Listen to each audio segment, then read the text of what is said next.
নমস্কার, এডুম্যানিয়া চ্যানেলে আপনাদের স্বাগত জানাই।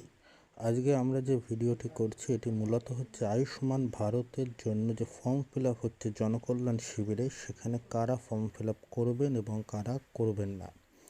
আসুন আমরা দেখে নিই যে আয়ুষ্মান ভারত ফর্মের ডিটেলসে কী বলা আছে।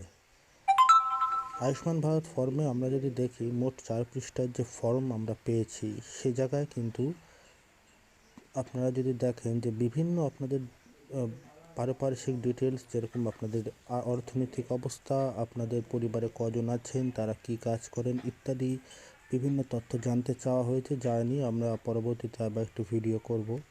আপাতত শুধু আপনারা জেনে রাখুন, যাদের RKSY 1 এবং RKSY 2 ফর্ম আছে, শুধুমাত্র তারাই কিন্তু ফর্মটি ফিল আপ করবেন।